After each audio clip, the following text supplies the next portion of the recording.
How often do we procrastinate? How often do we say stuff like, yeah, I really should do that. I don't know. I guess I'm just lazy. We have a problem with too many choices, too many options, and not following through on any of them. Well, let me ask you a question. How many times does it take to get down to where you'd like to be at? Just one. The one you stick with. How many times you have to reorganize your office, your desk, your approach to your business, your profession, before you begin to see some of the results you'd like to see? Just one. The one you commit to and stick with. You know, the difference when I tell you I'm going to do something, I'm going to do it. You don't start things and not finish. You don't quit. There's nothing that comes out of quitting besides knowing that you didn't finish. We finish everything. You start it, finish it. When I pick it up and say I'm going to start it, I got to finish it. It all don't work. It all ain't the best. It all ain't knocked out the park. But I walk away saying I finished it. I did it. I don't ever feel like I'm losing because I won't give up. And if you don't win, you're upset and you go back and win. So when it's all said and done and I look back, I can go, I gave it 100% and look at how good I got. Look at what I'm a product of. Don't try. Do. Forget about trying. Forget about making an attempt. Forget about testing it out. Although you may not end up in the profession or in the area that you're starting out, you don't want to go halfway. You don't want to just dip your toe in. You want to jump in hard. Do not try. Do. Go hard. It requires a tremendous amount of courage to say, I'm going to give this thing a chance. I'm going to give it my all. And if it doesn't work out, that's okay. But I know that I tried my best. Where are the warriors that say, I'm going to make a decision and I'm keeping it? Go deep into all these things that you love, 100%. Devote yourself to something bigger. Be decisive about what you're going to do. Say, I'm going to do it, and that's it. And then be disciplined about getting it done every single day, whether you like it or not. Keep the faith. Keep it. I'm going to stay in the race. I'm going to keep the faith. You ain't going to make me mad enough to get out the race. No. I'm not going to get tired enough to get out the race. He's done so much for me. How do you keep the faith? How do you keep your head above water? How do you march against the tide? How do you stand up when everybody around you seems to be falling down?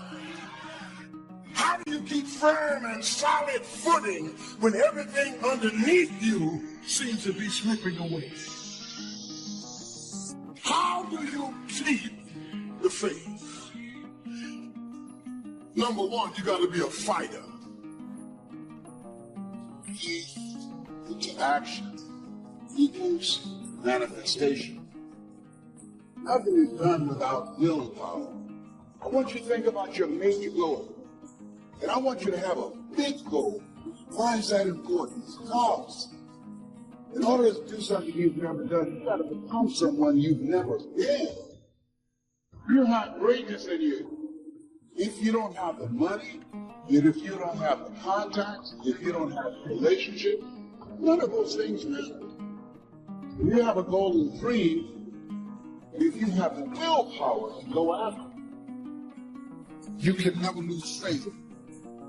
That's the key. You have to believe in something that you can't see. You have to believe when you don't see no way how. Faith is the belief in things that you cannot see.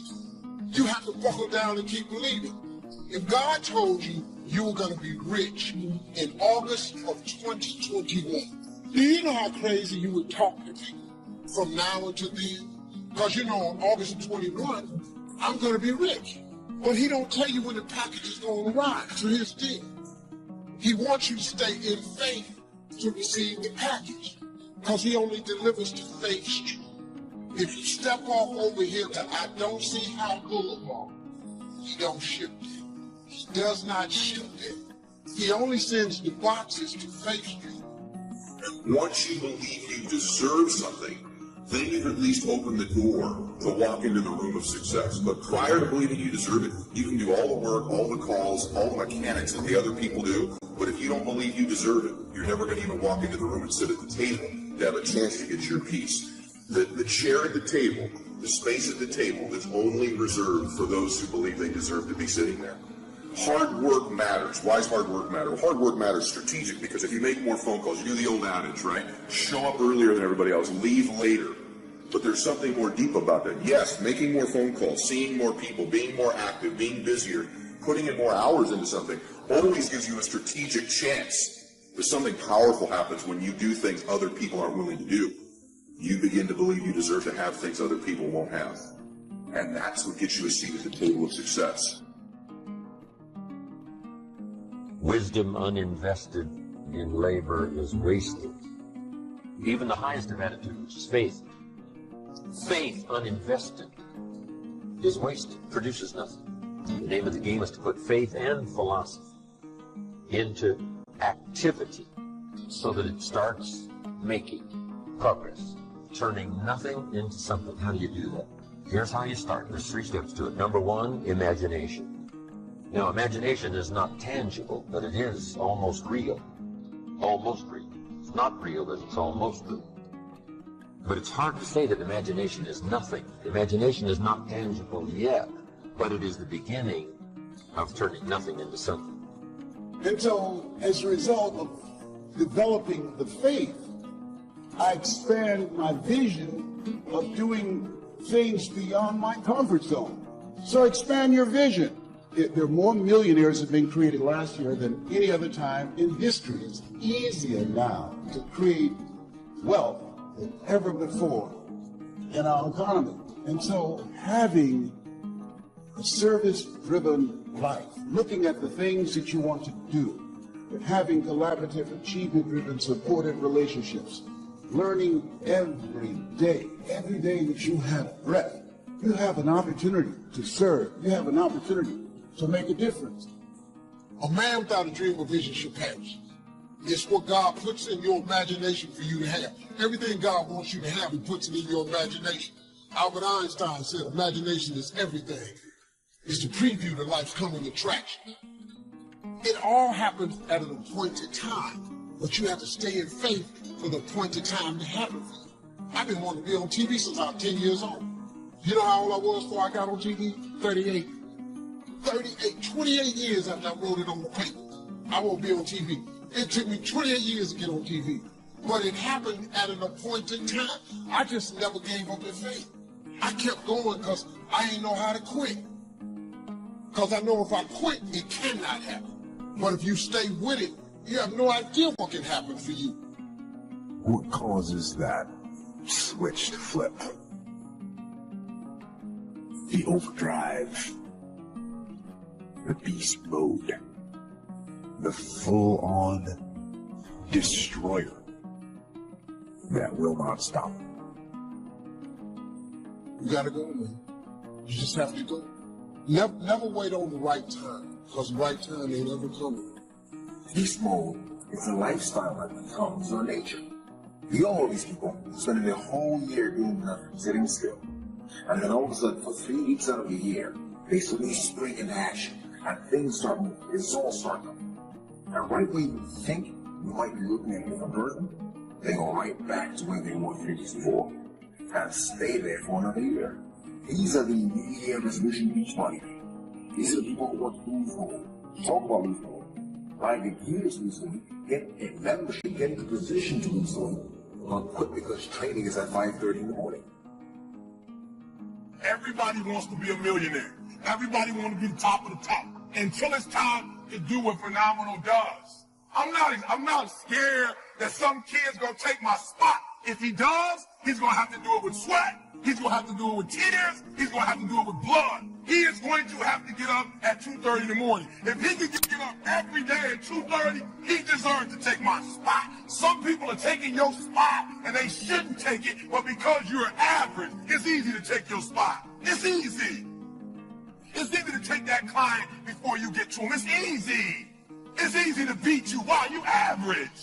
But let me tell you something. Everybody wants to be a beast until it's time to do what beasts do. Right now is a time of year where you can really separate yourself. You can separate yourself from other people, your competition, but you can also separate yourself from where you are, from the standards you've set. You can separate yourself from your current position to a new position in your relationships, your money, your body, your business. If somebody's ahead of you, it's difficult to catch them when they're at full speed. It just is. It's difficult. They're in front of you. They're running full speed, and you're chasing them down. It's difficult to catch at those times. But where you do catch people is during what I call separation seasons. And these are the seasons where some people begin to flinch. They get weak. They take time off. They relax. They get casual about their routine. Maybe they're not as sure about their standards as they once were. And when they do that, they flinch. Bam! You blow their doors off because you keep pushing and separate yourself during that time. This isn't just about competing against other people. It's separating yourself from where you currently are, which is what all of you want to do. It's called growing.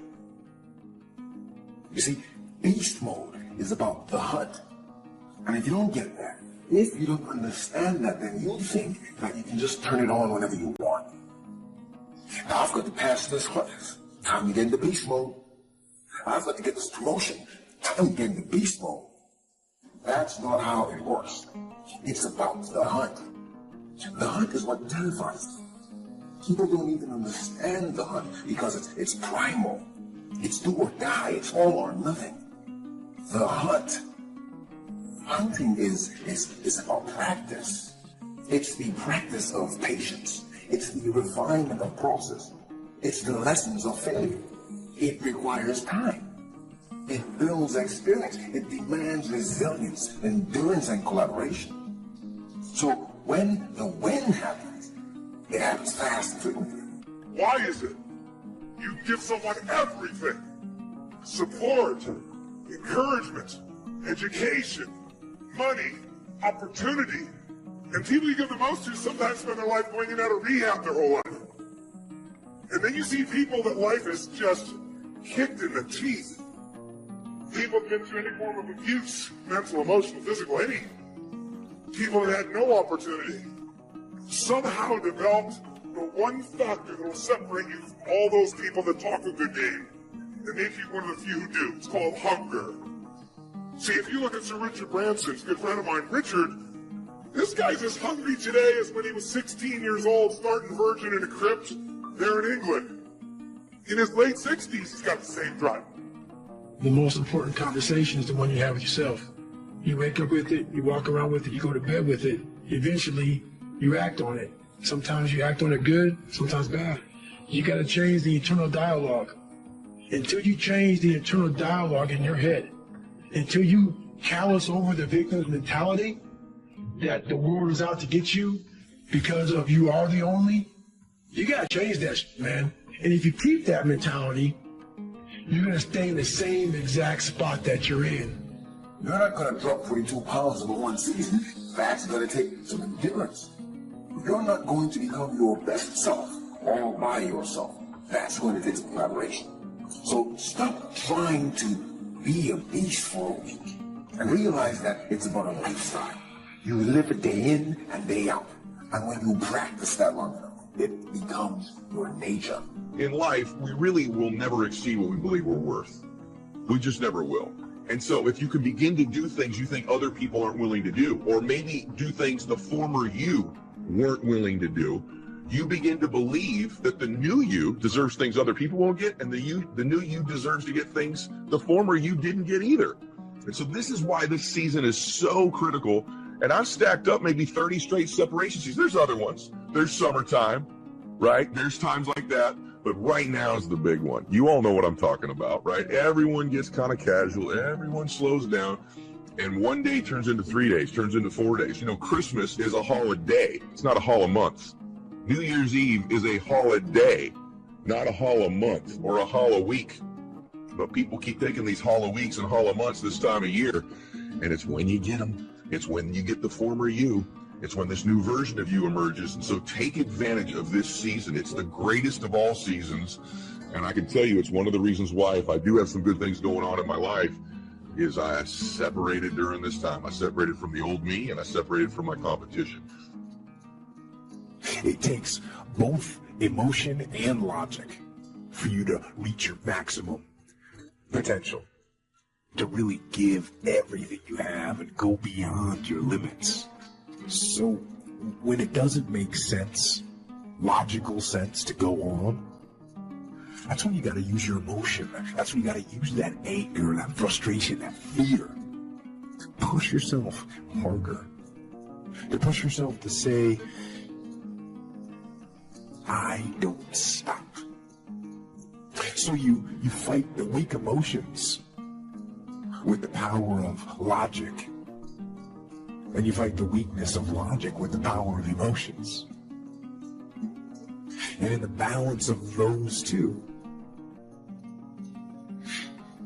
that's where you find the strength and the tenacity and the guts to say to yourself, I don't stop. It's a dogfight of skills and talents and luck and faith and circumstance and blessing and all that stuff. But just to get to the table, to get into the room, you have to believe you deserve to be there. The hard work part plays into shifting your identity. That over time, not even that long a period of time, when you're doing the things others are unwilling to do, you begin quietly to begin to believe that, oh, I deserve to be rewarded in ways these other people aren't going to be rewarded because I'm doing the things others won't do. And so the fastest way to change your identity, to change your belief, is just to flat get to work, to flat get there earlier, to flat leave later, to just make more calls, see more people, be more relentless, just pour ourselves into the work, because actually the hard work can in reverse impact our identity. And that's the key in changing your belief. So ask yourself this question, honestly, in whatever business you're in. Have you done everything physically and mentally possible to get yourself to that table? If you've done everything you're capable of doing, you've been relentless and ferocious and invested so much time, effort, and energy that inside you, you know you deserve to win. Or if you held something in reserve, if you've not really given it your best, if you kind of hope to get a little bit luckier, well, it's that little bit of reserve you hold back that will ultimately keep you from sitting at the table of success. How would we start to strengthen our belief in that what we imagine is possible to turn it into reality? And there's 2 or 3 ways. One is to believe your own testimony. If you've done it before, why couldn't you do it again? If you've done it once, couldn't you do it the second time? Why not believe in your own testimony? I was rich by age 31 and broke by age 33. You know, I lost the money, but I didn't lose the skills.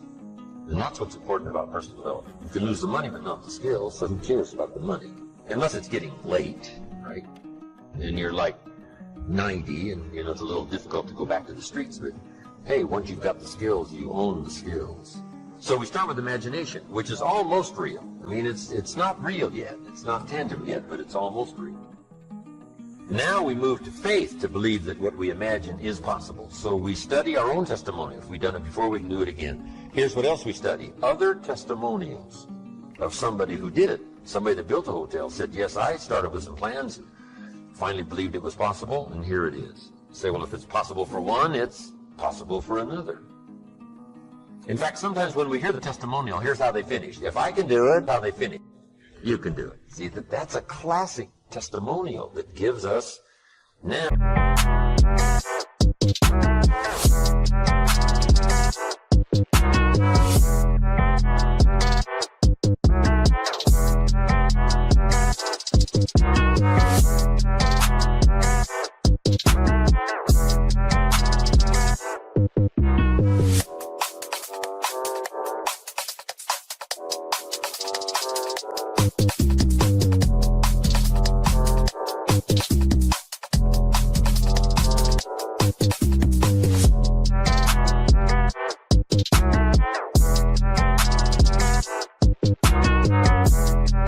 What we call faith. Faith is generated by what we hear, the vocabulary of what we hear, the vocabulary of what we read. That generates faith to believe that it's possible. Now, faith is not reality. You can't say faith is nothing because it affects. It's like radiation. To us, it's nothing because it can't be seen. But radiation is so powerful, it can kill you. Right? You can't see it, but it has an incredible effect. And that's true of faith. Faith can't be seen, but it has an incredible effect on your attitude, on your behavior, on your disciplines, on your work for the day, and all the rest. So faith is tangible in that sense, that it affects the emotions, it affects the drive. It's called the unseen magic. But now here's what we do with faith and imagination. We deposit it in disciplines and activity. Imagination without the activity is translated into reality, serves no purpose. But wisdom and faith deposited in activity creates reality. The reality of a career, the reality of a hotel that wasn't there. You must understand that life has a way of taking you through perilous times, transitions, traumas, adversities, crisis, good days and bad days. I don't care how clean you live, how righteous you are, you're going to have trouble sometime. Life has a way of being its own schoolmaster. And over a period of years, without any college classes, courses, books, or tapes, life will teach you something. You soon learn that life has its own pattern and it has its own rhythm. If you are a connoisseur of life, you observe all things. You learn from all people. You learn from all life's events. And after a while, you start drawing conclusions.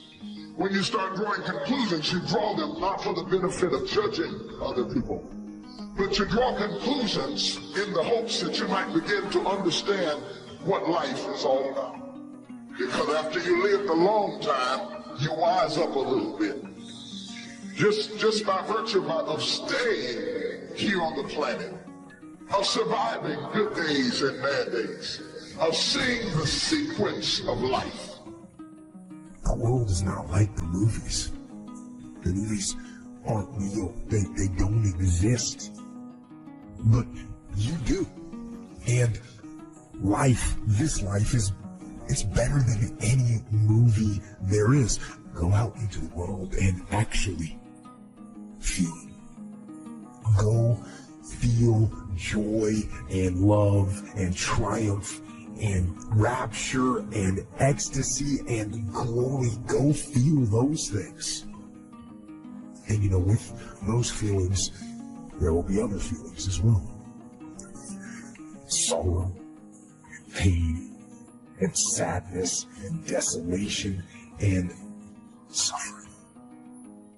There'll be all those feelings too, but you know what?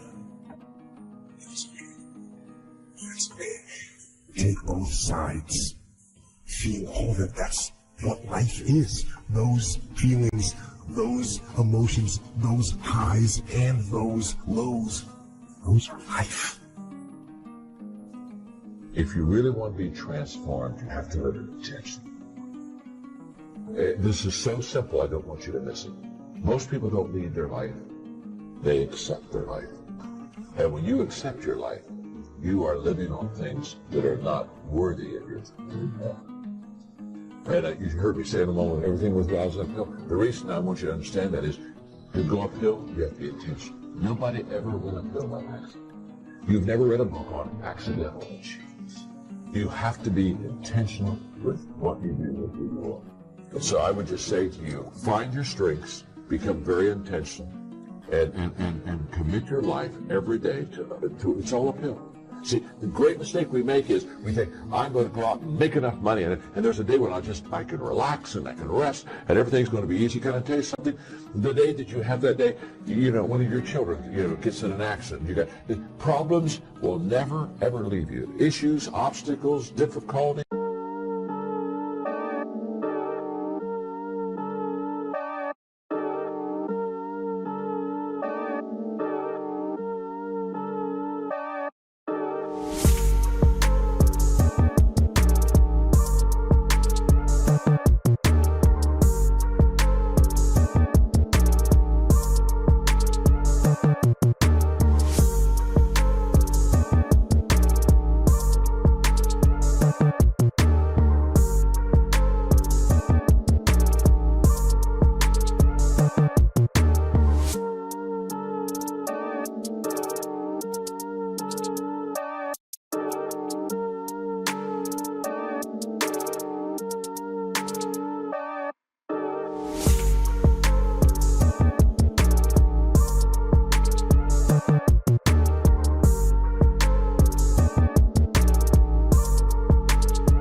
They're waiting on me. Haters think they gaining on me. Sitting in purple rain and folding origami. Oracles surround me. Each one more astounding. Still handle my biz. Just got a channel climb up to the level. The damage I really can make is a trip. Doing figure eights. Ace, are you coming back now? But it's way too late. Just trying to be grateful. Just trying to be great. Yeah. And one thing it taught me is this is the moment to get it. So have faith and don't hesitate. Where my bad girls at? Bad girls at?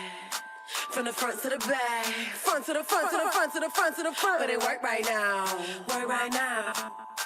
Put it work, let me see, put it work. Put it work, let me see, put it work. Work. Put it work.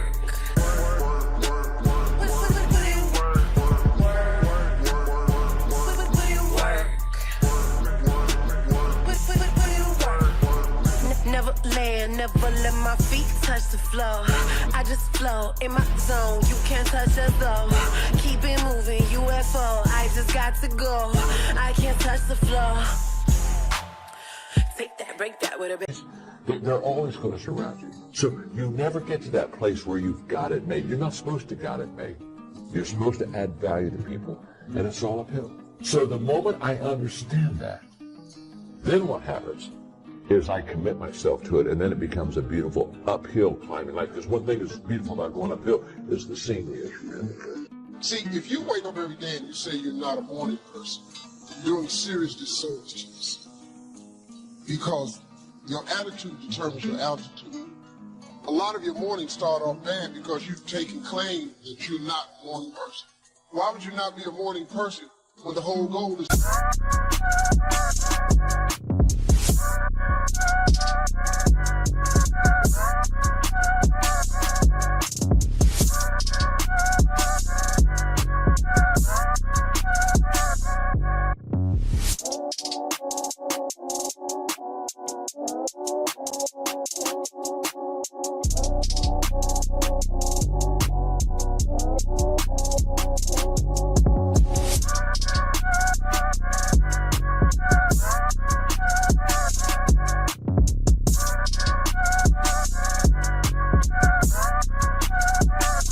Wake up every morning. You got to be in a life-changing business. People have got to look at you like a light. Something should be in you that shows other people that there's hope. You don't know this about yourself, but you're going to be that person one day. And you got to start preparing for what you want to be. At least let God know you're glad you're alive. You don't let nobody else.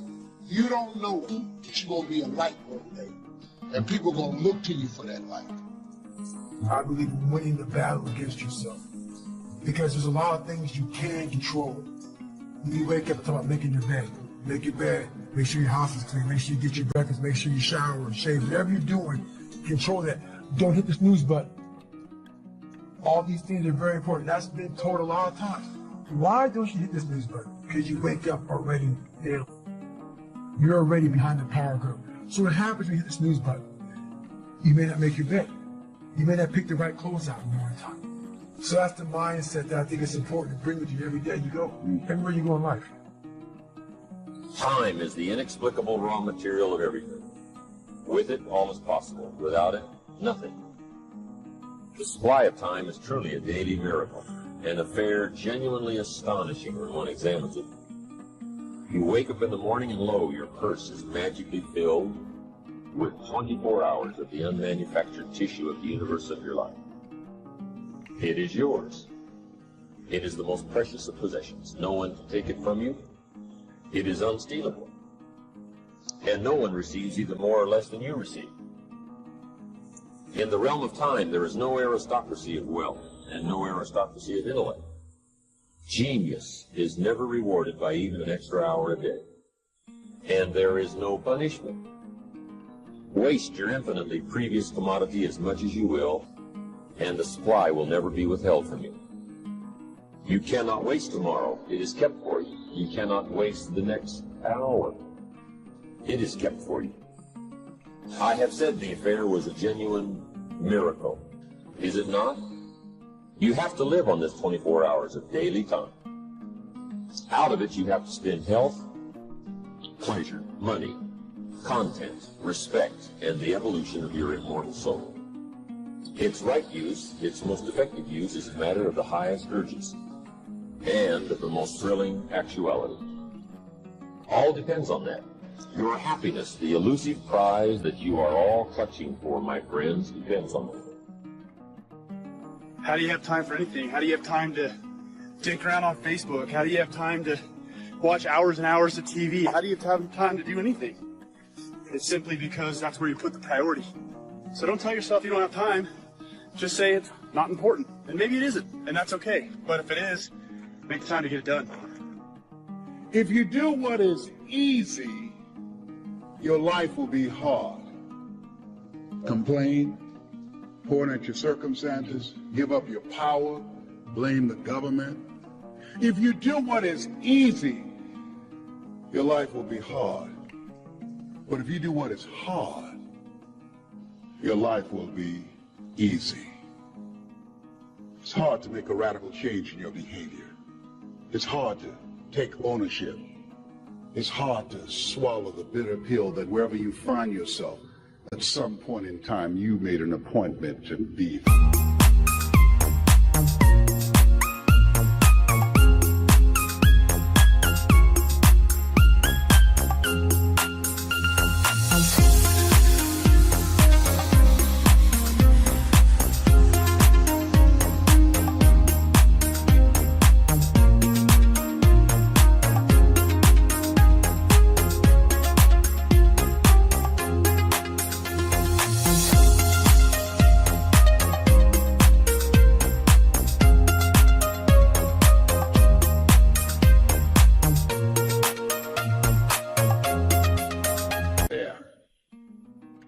As hard.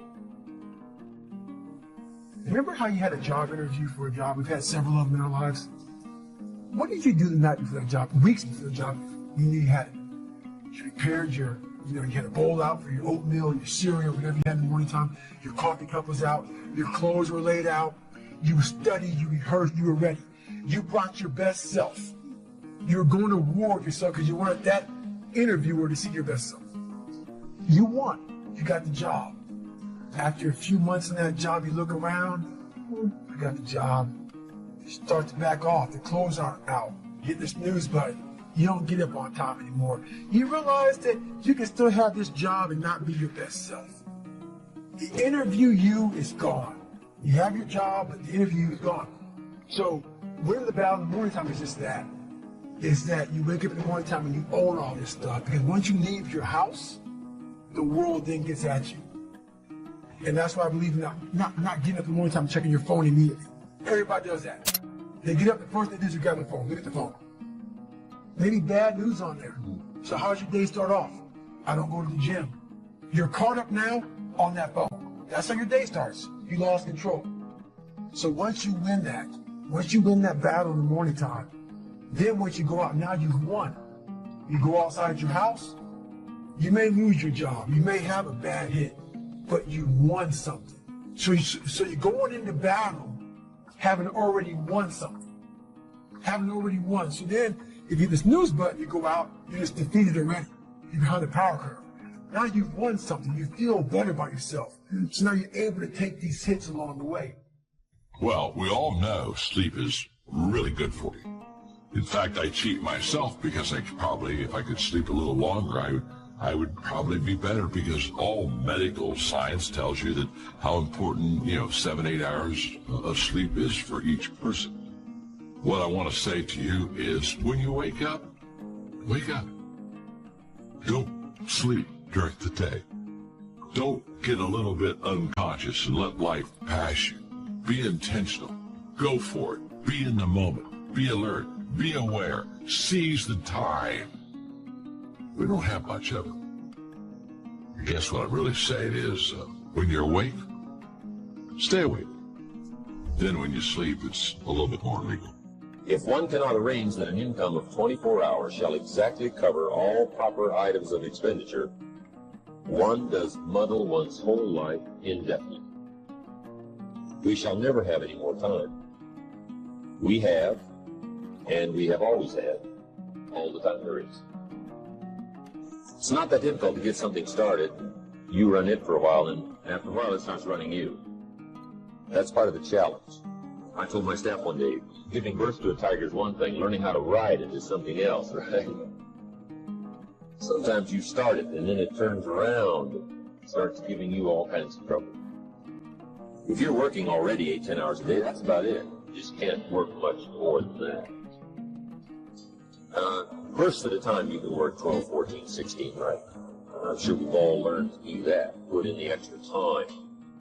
But after a while, you pretty well have to put your life in balance, or your health is in jeopardy, your heart's in jeopardy, your blood pressure is in jeopardy, a lot of things, if you don't stay in balance. So you don't have to put any more hours, probably. All you have to do is just make better use of the hours. A cliche we've all heard. It's not the hours you put in, it's what you put in the hours that counts. Survival is necessary, but survival is living. The real problem with life is that at some point, you've got to start living it. Participation is required. This thing is not a spectator sport. You have got to get in the game and sweat it out. Yes, you'll get banged up. You'll get tossed around. You'll take some losses, but you also pick up some important wins. Wins that go a long way to developing who you are and your contribution to this world. I'm saying you've got to live as though it's an easy thing to do. As though there was some switch in your bedroom you can flip to get your real life started. No. Life is easy. It is. Life is easy. It happens spontaneously. It happens all around you all the time. Living is hard. How many rules must you imprison yourself with before you get it? Before you see the rules you like to protect yourself from the mistakes you made. You protect yourself from where you came from and what happened to you. Can become your prison if you don't have it. And I believe that that's what happens to most people. They go through life making tiny edits to live. Little footnotes that read, she said my teeth were crooked, so I won't smile with my whole face in. Because I got hurt last time, I won't trust again. I was so disappointed last time I tried, I won't let myself want again. You see what I'm getting at?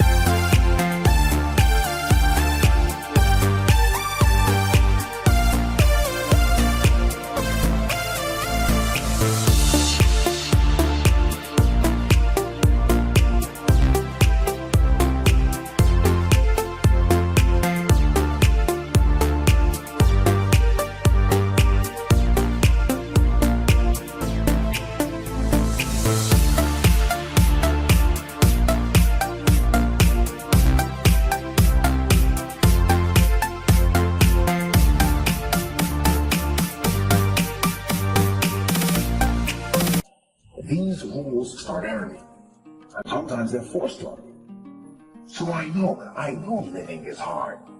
Being stuck in anger, that's a rule for how you should respond to a particular situation. Being ravaged by anxiety, that's a rule for how you should react to uncertainty. Indecisiveness, procrastination, these are rules for how you should react to opportunity. Rules, they're everywhere. Damn the rules and ask yourself, am I living? So make your own comic book. Make your life your own movie. Actually make it better than a movie. Not better because it's more adventurous or more romantic or more melodramatic. Make it better because it's real. So go out there, move toward the light, live. It's real, so it is better. And you know what? Real comes with some downsides.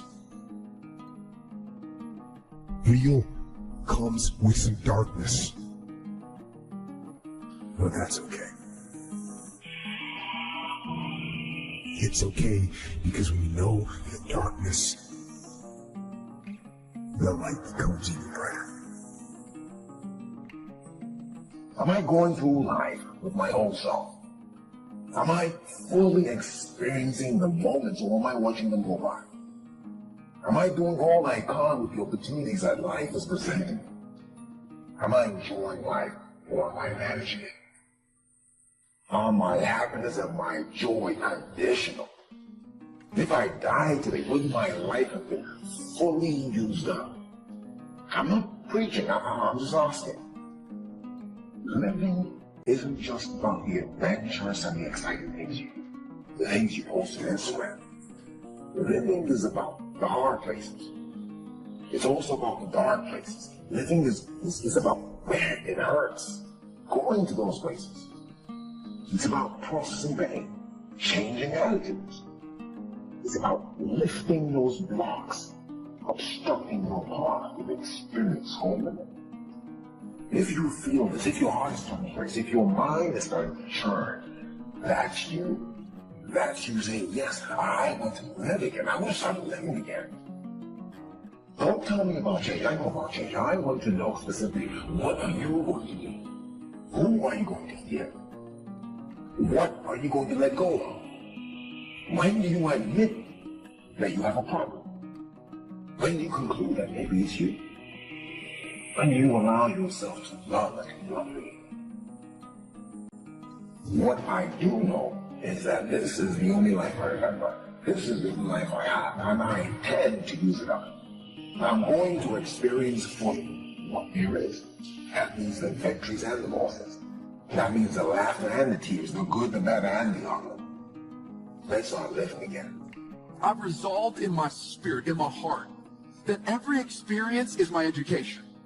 So the good experiences and the bad experiences, I'm going to learn from that, and I'm going to discover the opportunity for me to grow and for me to get better. You have to make a decision that I will learn from this thing.